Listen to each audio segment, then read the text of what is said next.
Hello aspirants, I welcome you all back into my channel S exam. और आज जो हम टॉपिक कर रहे हैं वो रहेगा Wars and battles in history.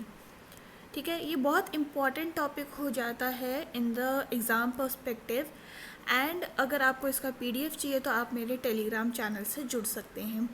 Without further ado let's get started. ठीक है, तो ये सबसे पहली वॉर जो होती है हमारे हिस्ट्री की वो आती है 326 बीसी में। कौन सी होती है ये होती है बैटल ऑफ हाइडा पास। ठीक है, किस किस के बीच में होती है ये? तो ये होती है अलेक्जेंडर एंड पोरस के बीच में। ठीक है, पोरस इंडिया में कहाँ पे राज कर रहा था? तो ये जो इंडस रिवर सिस्टम के आसपास इसका राज था। ठीक है, ये वॉर हुई कहाँ पे थी? तो ये झेलम रिवर के पास हुई थी। झेलम रिवर के पास।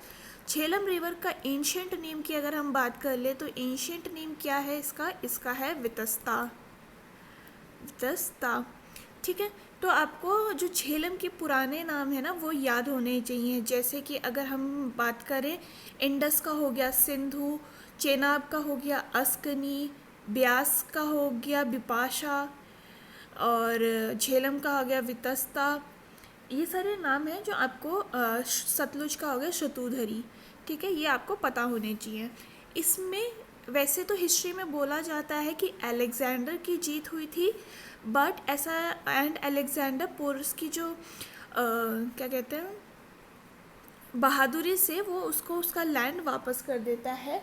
बट कुछ बुक्स में ऐसा भी लिखा है कि नहीं, पोरस की इसमें जीत हुई थी। तो let's keep it the way जो एनसीईआरटी में लिखा है कि इसमें अलेक्जेंडर की जीत हुई थी। ठीक है, 305 की बात कर लेते हैं। 305 से 303 बीसी तक चंद्रगुप्त मौर्य और सेल्यूकस निकेटर के बीच में वॉर होती है, जिसमें चंद्रगुप्त मौर्य जो है वो विनर होते हैं एंड सेल्यूकस निकेटर इसमें हार जाते हैं। इसी वॉर के बाद चंद्रगुप्त मौर्य सेल्यूकस निकेटर की बेटी हेलेना से शादी करते हैं।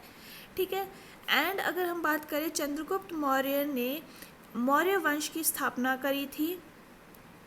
एंड अगर और हम बात करें तो इन्होंने किसको हराया था? इन्होंने धनानंद को हराया था। एंड धनानंद कौन से डायनेस्टी से बिलोंग करते थे? तो ये नंद डायनेस्टी से बिलोंग करते थे, जिसके फाउंडर कौन थे? तो वो थे महापद्मनंदा। एंड किसकी हेल्प से उन्होंने धनानंद को हराया था? तो वो थे चाणक्य, जिनको हम कौटिल्य के नाम से भी जानते हैं। इन्होंने बुक लिखी थी अर्थशास्त्र, जो कि एडमिनिस्ट्रेशन से रिलेटेड है, नॉट इकोनॉमिक्स। नेक्स्ट वॉर जो है हमारी इम्पॉर्टेंट वो है 216 बीसी की वॉर, जो कि है कलिंग वॉर।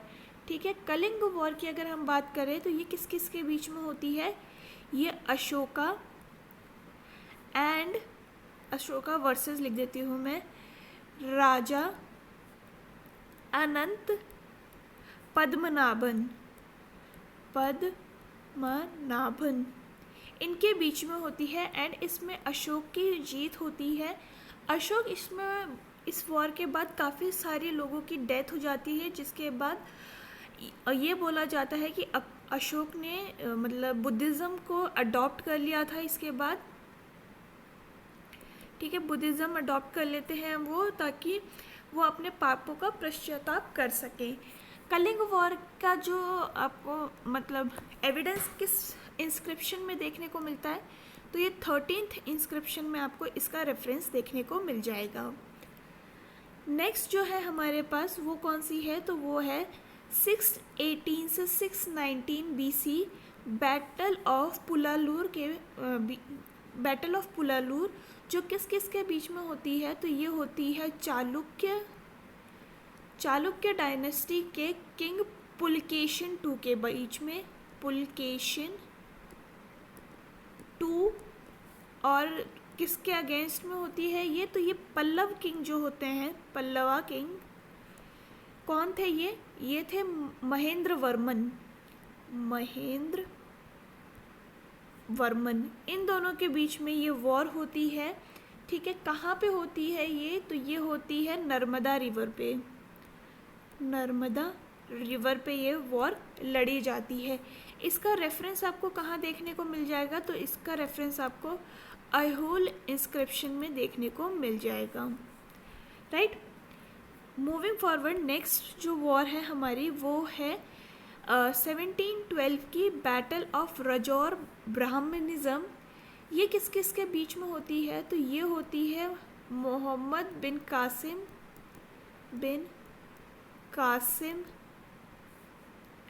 एंड और किसके बीच में होती है? दाहिर के बीच में, वर्सेस दाहिर। दाहिर एक हिंदू राजा थे जो कि कहाँ पे रूल करते थे? तो ये गुजरात के साइड पे यहाँ पे रूल करते होते थे, ठीक है। कहाँ के थे? थट्टा के रूलर थे, थट्टा, ठीक है। इस इन्वेजन को फर्स्ट अरब इन्वेजन भी बोला जाता है, फर्स्ट अरब इन्वेजन, या फिर आप कह सकते हैं कि फर्स्ट मुस्लिम इन्वेजन भी कहा जाता है। और यहीं पे सबसे पहले जजिया टैक्स लगाया जाता है, ठीक है। हम बोलते हैं कि नहीं, सबसे पहला जो बैटल हुआ था वो मोहम्मद गौरी ने किया था, नहीं, लेकिन उससे पहले मोहम्मद बिन कासिम के जो कमांडर होते हैं वो दाहिर पे अटैक करते हैं। क्यों करते हैं? देखिए, यहाँ पे जो हमारा अरब वाला एरिया है ना, यहाँ से, और ये हो गया इंडिया, यहाँ से सिलोन से जो इनका माल जा रहा होता है वो यहाँ पे कुछ जो समुद्री लुटेरे होते हैं ना वो कब्ज़ा कर लेते हैं। तो दाहिर का जो नहीं, मोहम्मद बिन कासिम जो है इस पर अटैक करता है एंड मतलब दाहिर को बोलता है कि अब तुम्हारे यहाँ से लोगों ने हमारा पैसा लिया है तो तुम इसकी पेमेंट करोगे। तो ये होता है, बट ठीक है, अगर आपको ये ऑप्शन में ना मिले तो आप मोहम्मद गौरी भी लगा सकते हैं। नेक्स्ट है हमारे पास 986 में फर्स्ट तुर्किश इन्वेजन होता है। ये कौन सा था? ये फर्स्ट अरब इन्वेजन था। ये किस किस के बीच में होता है? तो ये सुबुक्तगीन और किसके बीच में? जयपाल के बीच में ये वॉर होती है, ठीक है। ये इतने ही आपके लिए काफ़ी है। फर्स्ट तुर्किश इन्वेजन के नाम से आप इसको याद कर सकते हैं। 1001 एंड 1026 के बीच में इन्वेजन ऑफ मोहम्मद गौरी आपको देखने को मिलता है। गौरी नहीं, गजनवी होगा यहाँ पे, गजनवी, मोहम्मद ऑफ गजनी आपको देखने को मिलेगा। ये किसके अगेंस्ट था? पहली बात तो ये क्या जयपाल के अगेंस्ट ये लड़ रहा था एंड इसने 17 टाइम्स जो है इंडिया पर आक्रमण किया था। 1025 में ये सोमनाथ पर अटैक करता है। सोमनाथ जो कि कहाँ पे पड़ता है? तो गुजरात में पड़ता है एंड यहाँ से वो इतना अमाउंट ले जाता है कि वो वापस अटैक नहीं करता है, ठीक है। तो यहाँ पे कट करके आप मोहम्मद गजनवी कर लीजिएगा वर्सेस जयपाल, इसके पहला टारगेट होता है, बाकी वो बाद में कई जगह पे टारगेट करता है, ठीक है। देन अगर हम बात करें 126 की, तो ये मोहम्मद गजनवी जो है, गजनवी किसके अगेंस्ट करता है? तो ये भीमदेव के अगेंस्ट ये वॉर करता है, भीमदेव 1, ठीक है। अगेन गजनवी की जीत होती है, पहले भी यहाँ पे गजनवी ही जीता था ऊपर, ठीक है। देन जो है हमारे पास 1175 में मोहम्मद गौरी आ जाता है एंड मोहम्मद गौरी सबसे पहला अटैक कहाँ करता है? तो 1175 में ये सबसे पहला अटैक अपना करेगा किस पे? मुल्तान पे, फर्स्ट अटैक ऑन मुल्तान, ठीक है। एंड देन हमारे पास 178 में ये अगेन मोहम्मद गौरी जो है ये किस पर अटैक करेगा? ये भीमदेव 2 पर अटैक करेगा, भीमदेव 2 पर अटैक करेगा। और ये कहाँ पे होता है? तो ये सिरोही डिस्ट्रिक्ट जो है वहाँ पे होता है, राजस्थान में है, माउंट आबू के पास आपको ये देखने को मिल जाएगा। कौन सी district? Sirohi district, right. Next है आपके पास फर्स्ट बैटल ऑफ तराइन, जो कि कब हुई थी? तो ये 1191 में हुई थी। किस किस के बीच में हुई थी ये? तो ये मोहम्मद गौरी और वर्सेस पृथ्वीराज चौहान लिख देते हैं, पृथ्वीराज चौहान के बीच में ये फर्स्ट बैटल ऑफ तराइन हुई थी, जिसमें पृथ्वीराज चौहान की जो है वो जीत होती है फर्स्ट बैटल ऑफ तराइन में। नेक्स्ट ईयर 1192 में सेकेंड बैटल ऑफ तराइन होती है एंड सेम दोनों लोगों के बीच में होती है, जो कि हो गया कौन, मोहम्मद गौरी वर्सेस पृथ्वीराज चौहान। एंड इसमें जो है पृथ्वीराज चौहान जो है वो हार जाते हैं, ये हार जाते हैं, मोहम्मद गौरी की इसमें जीत हो जाती है। ठीक है। एंड अगर हम बात करें नेक्स्ट जो होता है, ये होता है 1124 में बैटल ऑफ चंद्रावर। ये किस किस के बीच में होता है, तो ये मोहम्मद गौरी और जयचंद के बीच में होता है वर्सेस जयचंद। जयचंद जो है वो पृथ्वीराज चौहान के फादर इन लॉ लगते हैं। उनकी जो बेटी थी जयचंद की संयोगिता, उससे उनकी शादी होती है पृथ्वीराज चौहान से, और जयचंद पृथ्वीराज चौहान को पसंद नहीं करते थे। ठीक है। तो ये तो चलो बैकग्राउंड स्टोरी थी। 1194 में मोहम्मद गौरी अटैक करते हैं जयचंद पे और अगेन मोहम्मद गौरी की यहाँ पे जीत होती है। नेक्स्ट जो है हमारे पास वो है क्या, तो 1215 AD में थर्ड बैटल ऑफ तराइन होती है। ये किस किस के बीच में होती है, तो ये होती है शमसुद्दीन इल्तुतमिश और वर्सेस यलदौज के बीच में, यलदौज। ठीक है, जिसमें विनर कौन होता है, शमसुद्दीन इल्तुतमिश। 1509 में बैटल ऑफ द्यू होता है। ठीक है, आपको पता होना चाहिए कि पोर्चुगीज़ जो है वो मुग़ल से भी पहले इंडिया में आए थे। एक बार क्वेश्चन पे पूछा गया था क्रोनोलॉजी कि कौन कौन इंडिया में पहले आया था, तो हमें लगता है कि ब्रिटिशर्स जो हैं या जो अंग्रेज़ हैं वो बाद में आए थे, बट नहीं, हमें पता होना चाहिए पोर्चुगीज़ जो हैं वो 1498 में आए थे। वहीं अगर हम मुग़ल्स की बात करें तो मुग़ल्स कब आए थे, 1526 में आए थे। ठीक है, तो ये तो बैकग्राउंड था। बैटल ऑफ द्यू की बात करते हैं तो ये पोर्चुगीज़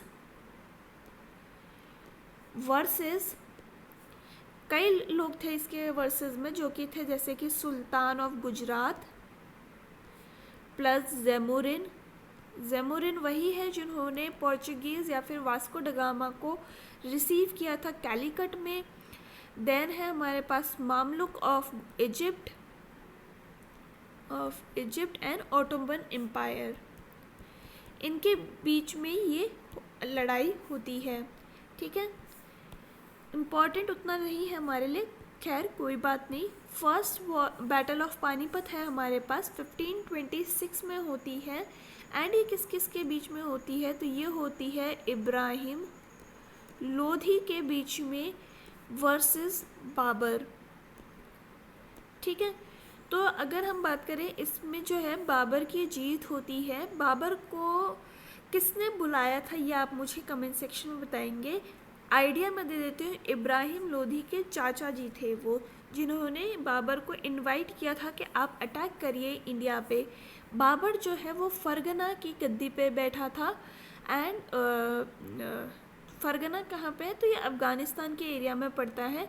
वहाँ से इब्राहिम लोधी के चाचा जो हैं वो उस बाबर को बुलाते हैं कि आप इंडिया पे अटैक करिए, क्योंकि वो इब्राहिम लोधी को हटा के खुद गद्दी पे बैठना चाहते थे। ठीक है, ये जो है फर्स्ट बैटल ऑफ पानीपत, यहीं पे इंडिया में ऐसी कोई वॉर हुई है जहाँ पे यूज़ ऑफ आपको कैनन देखने को मिल जाएंगे, जैसे कि तोप की यहाँ पे यूज़ देखने को मिल जाता है। 1527 की बात कर लेते हैं। बैटल ऑफ खानवा होती है यहाँ पे, किस किस के बीच में होती है, तो ये होती है बाबर वर्सेस राणा सांगा। ठीक है, तो जो इनके चाचा जी होते हैं along with Rana Sanga and Medini Rai, ये तीनों मिलके जो है बाबर को बुलवाते हैं।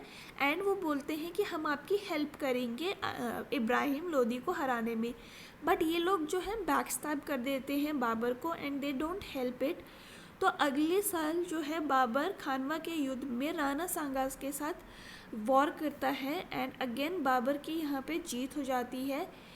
खानवा के ही युद्ध में बाबर ने जिहाद का नारा दिया था। जिहाद हो गया, जिहाद का नारा। एंड यहीं पे इसने बाबर है गाजी का टाइटल भी लिया था। ठीक है, ही टुक द टाइटल ऑफ गाजी। अब क्या होता है ना कि इस वॉर में, खानवा के वॉर में, राणा सांगा की हेल्प कौन करते हैं, तो ये करते हैं मेदिनी राय। तो बाबर को ये चीज़ बुरी लग जाती है एंड 1128 में जो बैटल ऑफ चंदेरी होता है उसमें बाबर किसके साथ युद्ध करता है, ये करता है मेदिनी राय के अगेंस्ट में।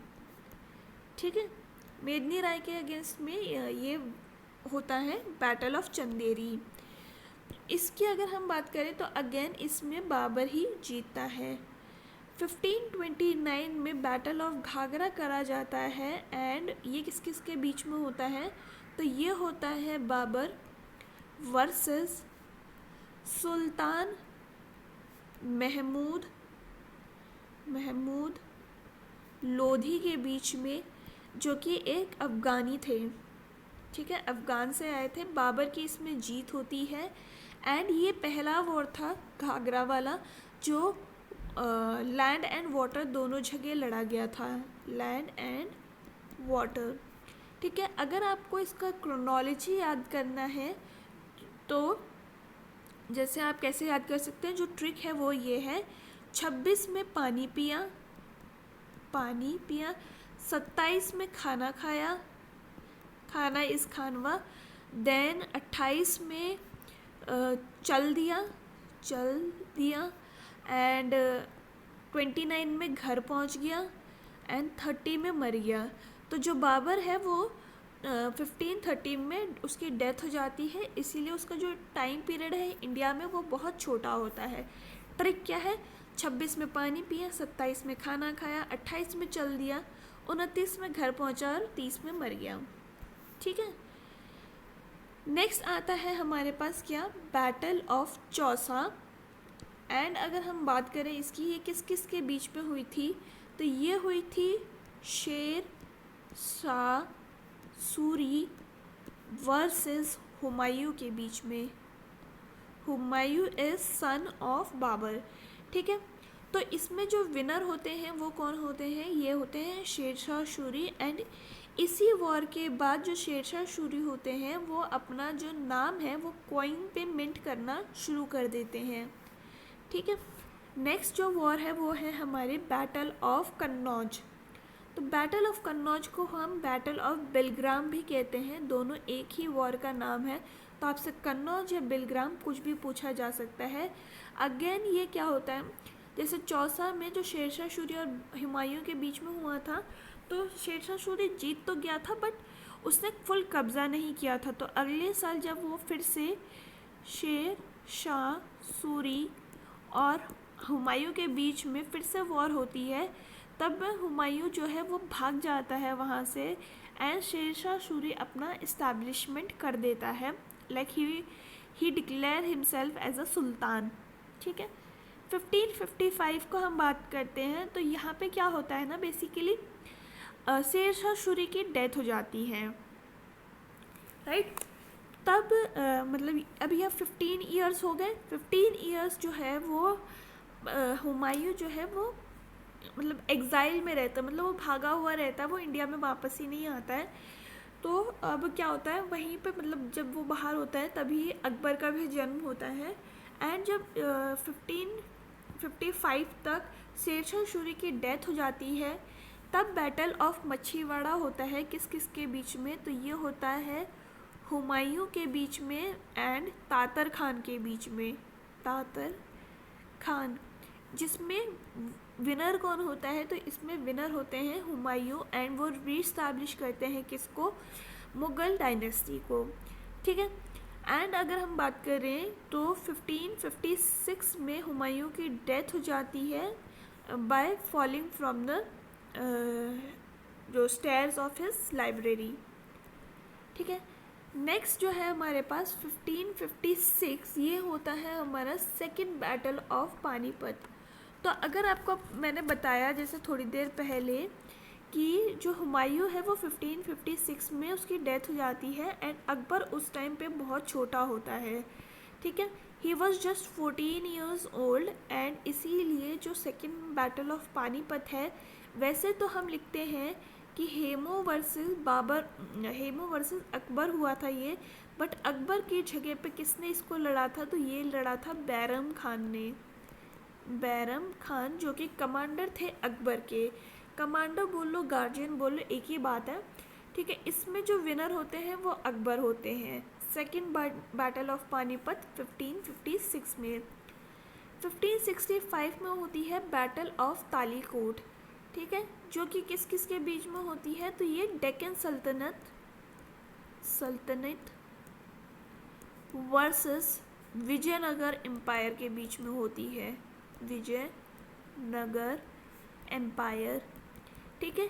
बैटल ऑफ तालीकोट से ही विजयनगर एम्पायर जो है वो एंड पर आ जाता है, end of Vijayanagar empire. Next war है हमारे 1575 में या 1576 आप कर लीजिए। तो यहाँ पे होता है बैटल ऑफ हल्दी घाटी, जिसमें कौन कौन होते हैं, तो ये इसमें होते हैं महाराजा प्रताप जो कि कहाँ के होते हैं, ये होते हैं मेवाड़ के। और जो वर्सेस में कौन होते हैं, अकबर। और इस टाइम इनको कौन लीड कर रहा था, तो इनको लीड कर रहे थे मान सिंह, ठीक है। इसमें अगेन जो विनर होते हैं वो अकबर होते हैं। मूविंग फॉरवर्ड 1659 में बैटल ऑफ सामूगर होता है, किस किस के बीच में, तो ये होता है औरंगजेब वर्सेस दारा शिकोह के बीच में। दारा शिकोह, राइट। 1739 में बैटल ऑफ करनाल होती है, जो कि होती है किसके बीच में, नादिर शाह जो कि पर्शियन एम्पायर थे, और किसके बीच में, तो यहाँ पे होते हैं मोहम्मद शाह। और बैटल ऑफ करनाल में ही नादिर शाह जो होते हैं वो जो पीकॉक थ्रोन एंड कोहिनूर हीरा जो है, कोहिनूर डायमंड, वो ले लेते हैं किससे, मुगल से। ये दोनों चीज़ ले लेते हैं। नेक्स्ट है हमारे पास 1741, जिसमें होती है बैटल ऑफ कोलाचल, जो किस किस के बीच में होती है, तो ये त्रावणकोर के kingdom of Travancore versus Dutch east India के बीच में होती है, Dutch east India company, okay. Next है हमारे पास, अब हम शुरू कर रहे हैं कार्नेटिक वॉर्स, ठीक है। मैं ईयर वाइज जा रही हूँ, तो हो सकता है बीच में कोई और वॉर भी आ जाए। तो फर्स्ट कार्नेटिक वॉर कब से होती है, 1746 से 1748 के बीच में होती है। किस किस के बीच में होती है, तो ये होती है इंग्लिश वर्सेस फ्रेंच, जिसमें विनर्स कौन होते हैं, तो इसमें फ्रेंच विनर होते हैं। एंड ये क्यों होती है, तो ये होती है वॉर ऑफ ऑस्ट्रियन सक्सेशन के बीच में की वजह से, ठीक है, ऑस्ट्रियन सक्सेशन की वजह से। इस वॉर को एंड कौन सी ट्रीटी करती है, यहाँ पे ट्रीटीज़ जो है वो इम्पॉर्टेंट हो जाती हैं। तो यहाँ ट्रीटी आती है चैपल बोल दो, चैपले बोल दो, आप जो बोलते हैं आप वो बोल लीजिए। ट्रीटी ऑफ एक्सला चैपल यहाँ पे होती है। सेकेंड अगर कार्नेटिक वॉर की बात करें तो ये 1749 से 1750 वॉर तक चलती है, 54 तक। Second Carnatic war again English versus French होती है यहाँ पे। इसमें लेकिन क्या होता है ना, इंग्लिश जीत जाती है, ठीक है। एंड यहाँ पे प्रॉमिस किया जाता है क्या, कि ब्रिटिश और फ्रेंच जो है वो एक दूसरे के इंटरनल अफेयर में वो नहीं करेंगे, लाइक दे एक्चुअली ये वॉर इनकी नहीं थी, ये वॉर कर रहे थे अपनी सुप्रीमेसी बढ़ाने के लिए, लाइक दोस्ती करने के लिए विद इंडियन नवाब। तो ये दोनों प्रॉमिस करते हैं कि हम दोनों जो है वो इंटरनल अफेयर ऑफ किंग्स या फिर नवाब के बीच में नहीं पड़ेंगे, जिसकी वजह से क्या होता है, इंग्लिश तो बैक स्टैब कर जाती है, फ्रेंच इसकी वजह से ना उनका जो डोमिनेंस होता है वो सफ़र करना शुरू कर जाता है। इसको एंड करने के लिए कौन सी ट्रीटी हुई थी, तो इसको एंड करती है ट्रीटी ऑफ पौंडीचेरी। पौंडीचेरी जिसमें यह डिसाइड किया गया था कि कोई इंटरफेरेंस नहीं होगी। मीनवाइल क्या होता है ना कि बैटल ऑफ प्लासी होती है कहाँ पे, ये होती है बंगाल वाले एरिया में। एंड किस किस के बीच में होती है ये, तो ये होती है Robert Clive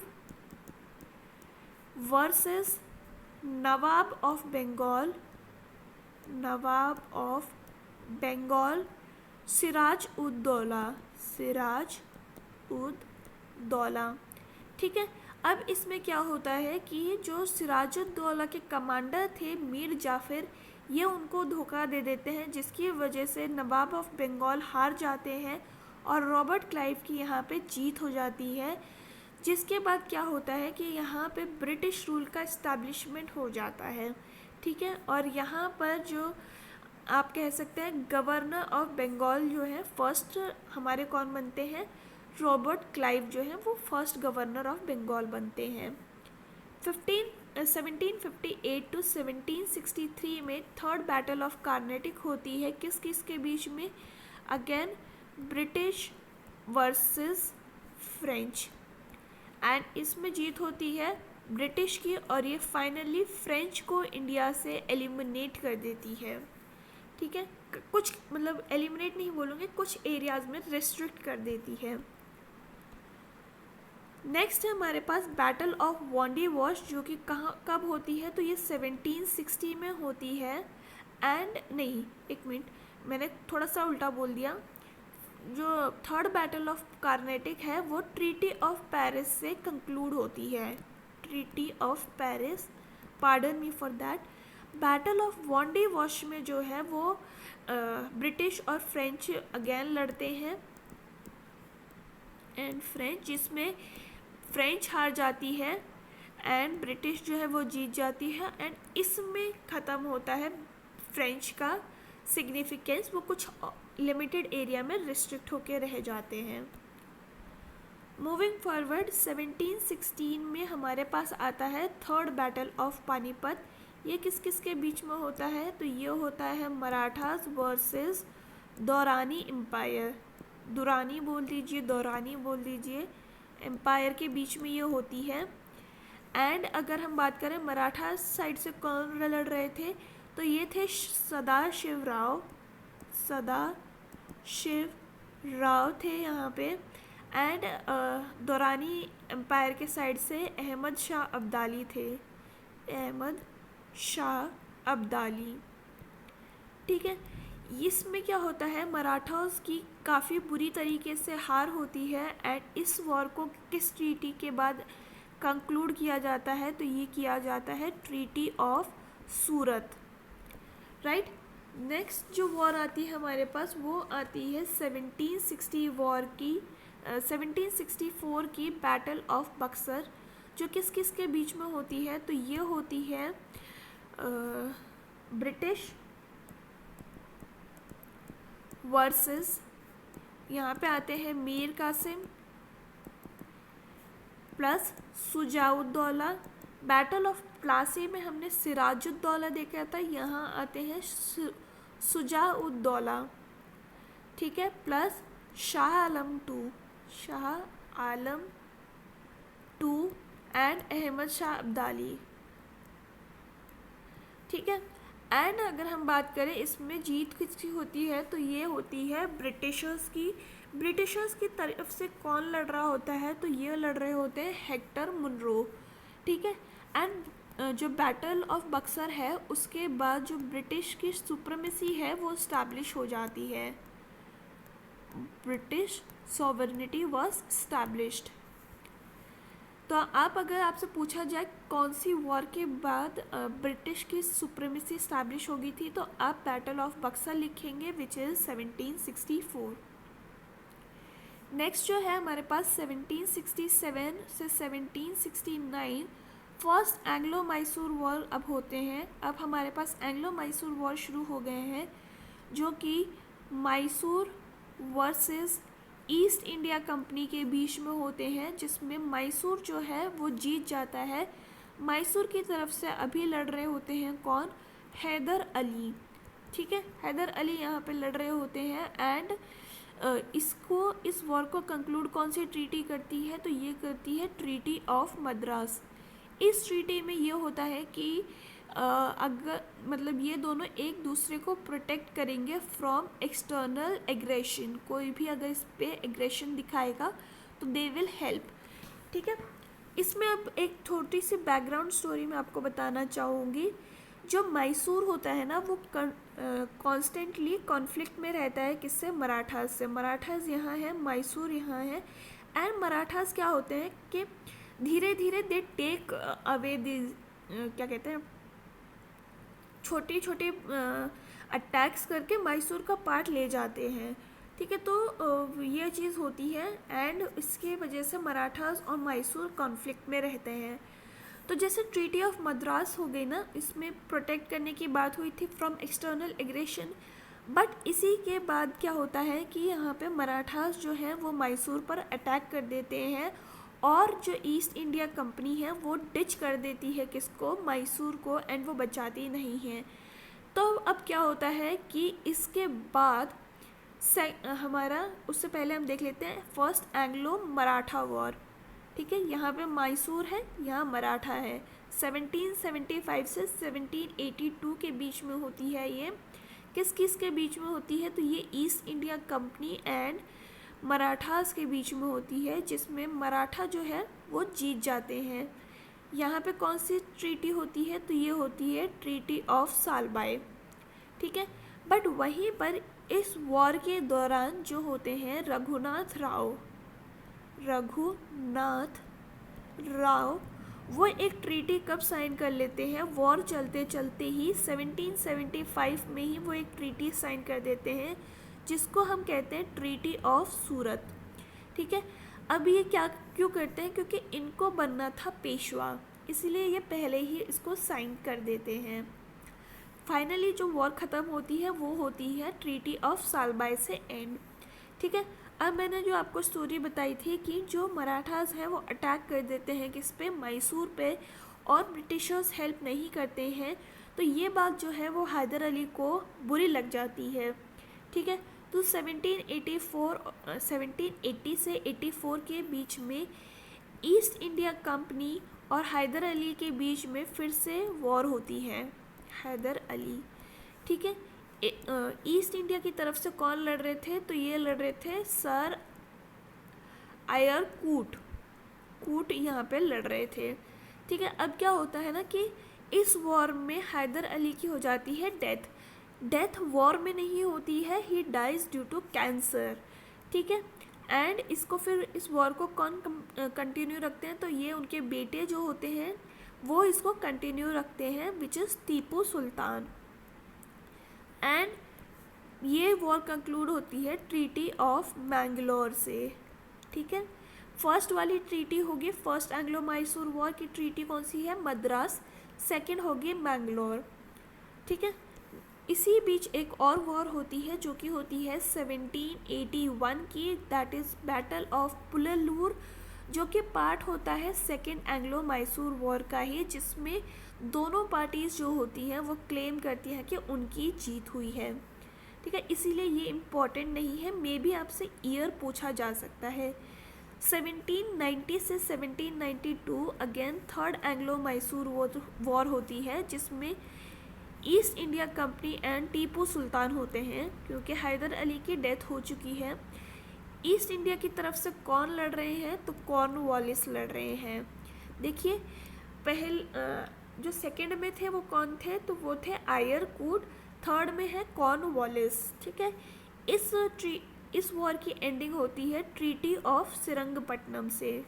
treaty of Srirangapatna ये काफ़ी ह्यूमिलिएटिंग ट्रीटी होती है फॉर टीपू सुल्तान, क्योंकि ये इसको एक हैवी अमाउंट जो है वो पे करना होता है ईस्ट इंडिया कंपनी को, और साथ में ये जो टीपू सुल्तान के दो बेटे हैं उनको एज अ कोलैटरल ले जाते हैं कि अगर आप पे कर देंगे तो आप अपने बच्चों को ले जा सकते हैं। ठीक है, नेक्स्ट अगेन फिर 1799 में फोर्थ एंग्लो मैसूर वॉर होती है, British East India Company versus Tipu Sultan के बीच में। एंड इस टाइम कौन लड़ रहा होता है, तो ये लड़ रहे होते हैं वेल्सली। इसमें जो है टीपू सुल्तान की डेथ हो जाती है एंड ब्रिटिश जो है वो सब्जुगेट कर लेता है मैसूर को। ठीक है, फर्स्ट हम एंग्लो मराठा वॉर देख चुके हैं, कब हुई थी, तो फर्स्ट एंग्लो मराठा वॉर हुई थी हमारी 1755 टू 1782। ठीक है, बताया था मैंने, ट्रीटी ऑफ सालबाई याद कीजिए, और 1775 में ट्रीटी ऑफ सूरत कर लेते हैं रघुनाथ राव, राइट।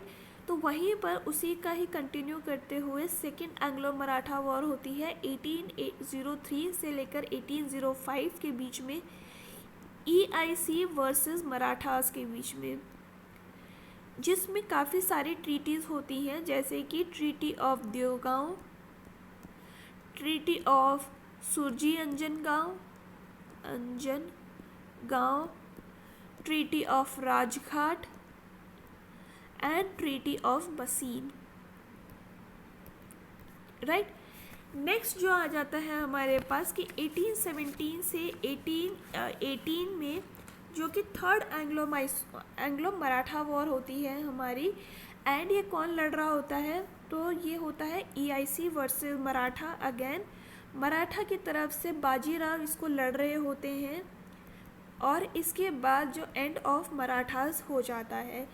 यहाँ पे कौन सी ट्रीटी होती है, तो ये होती है ट्रीटी ऑफ मंदसौर या फिर ट्रीटी ऑफ पूना भी आप कह सकते हैं। ठीक, फिर आता है हमारे पास 1124 से लेकर 1126 फर्स्ट एंग्लो बर्मा वॉर, जिसमें East India Company versus Burma होता है। बर्मा पुराना नाम है किसका, म्यांमार का, और यहाँ पे होती है ट्रीटी ऑफ याम दाबो। ईस्ट इंडिया कंपनी की इस पे जीत होती है।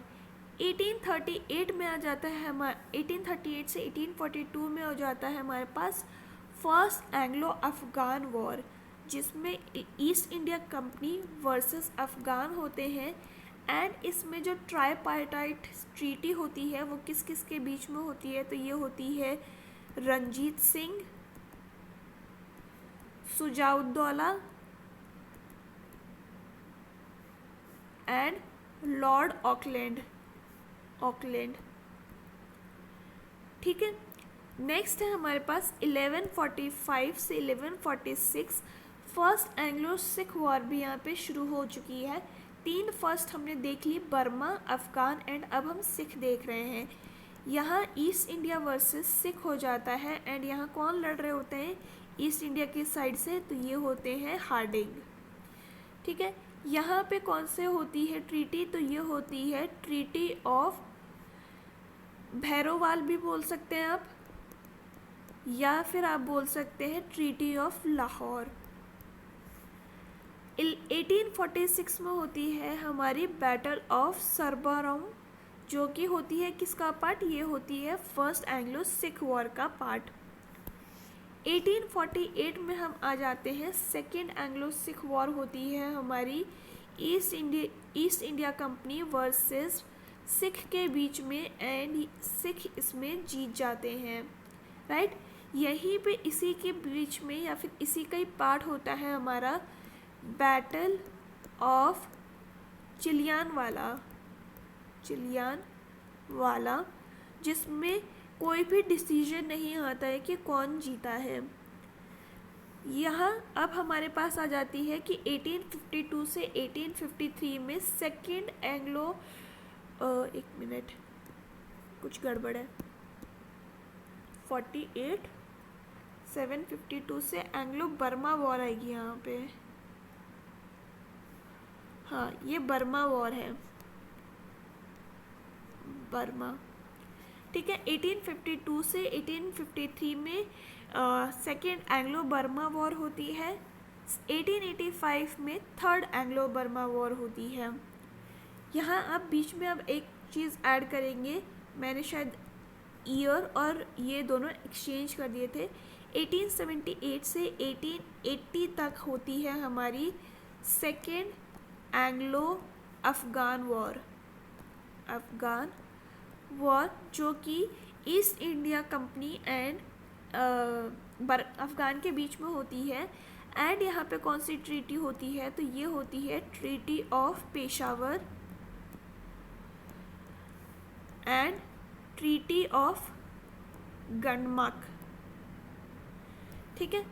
1885 treaty third Anglo Burma war होगी। बर्मा जो है वो पार्ट हो जाता है किसका, इंडिया का, राइट। नेक्स्ट जो है हमारे पास वो है 1919 में थर्ड एंग्लो अफ़गान वॉर होती है, राइट। तो ये हमें जो है वो पता होनी चाहिए किस किस के बीच में होती है। तो ये EIC और अफ़गान के बीच में होती है। और यहाँ पे ट्रीटी आती है हमारी कौन सी, ट्रीटी ऑफ रावलपिंडी। कुछ और जो इम्पॉर्टेंट वॉर्स आप देख सकते हैं, जो कि है 1914 से 1918, जो कि फर्स्ट वर्ल्ड वॉर रहती है, first world war. And second world war हमारी 1939 से 1945 में रहती है, सेकेंड वर्ल्ड वॉर, ठीक है। तो ये था about all the Wars. And अगर आपको ये बड़ी वीडियो पसंद आई हो तो do let me know in the comment section. इसका PDF आपको मेरे टेलीग्राम चैनल पे मिल जाएगा। एंड मैं इसके ऊपर अब ये सोच रही हूँ कि क्वेश्चंस भी लेकर आऊँगी, क्योंकि यहाँ मैंने कॉन्सेप्ट समझा दिया, वहाँ पे हम क्वेश्चन प्रैक्टिस करने वाले हैं। तो stay connected for that and do take participate and see that video as well. हम फिर मिलेंगे इन द नेक्स्ट वीडियो। तब तक के लिए आप अपना ख्याल रखिए। थैंक यू एंड जय हिंद।